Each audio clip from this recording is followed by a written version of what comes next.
សួស្តីអ្នកនរគ្នាស្វាគមន៍សម្រាប់ការវិលត្រឡប់មកកាន់ Channel លោកតាធីសាជាថ្មីបាទវីដេអូថ្ងៃនេះគឺខ្ញុំនឹងមកបង្ហាញបងប្អូនទាំងអស់គ្នាពីរបៀបផ្ទេរលុយពីគណនីវិញទៅអ្នកដែលគ្មានគណនីវិញបាទគឺយើងអាចផ្ទេរបានដោយខ្លួនឯង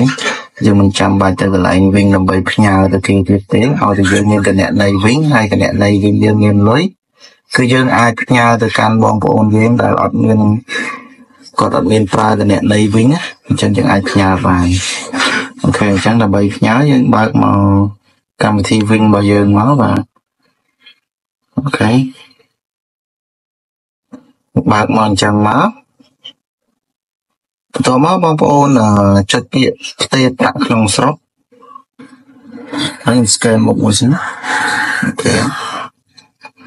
បន្ទាប់មកបងប្អូននឹងឃើញវាមានច្រើនជម្រើសអញ្ចឹងបងប្អូនយកជម្រើសបន្ទាប់ក្រោមគេដាក់ថាវិញវេលុយហើយចុចលើវាមកបន្ទាប់មកយើងរើសគណនីដែលយើងមានលុយហើយយើងបញ្ចូលលេខទូរស័ព្ទអ្នកដែលយើងចង់ផ្ញើហ្នឹង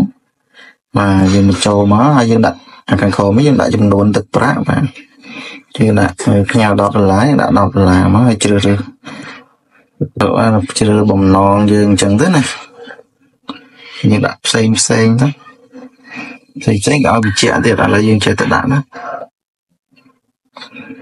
ហើយចេះតែរើសទៅបន្ទាប់មកយើងចុចពាក្យផ្ញើអូខេអញ្ចឹងវានឹងបញ្ជាក់ឲ្យថាយើងវាលុយទៅ$10ហើយសេវាវា38សេនទៀតអញ្ចឹងយើងត្រូវអស់$10 38សេនបាទហើយយើងចុចបញ្ជាក់មកព្រោះមកវាឲ្យយើងវាយលេខកូដបាទអូខេតោះយើងវាយលេខកូដហើយអ្នកទាំងអស់គ្នានឹងឃើញលេខកូដ8ខ្ទង់បាទលេខកូដហ្នឹង2468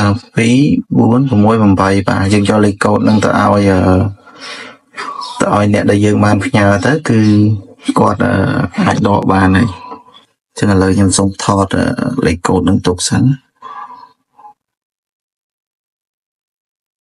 បាទ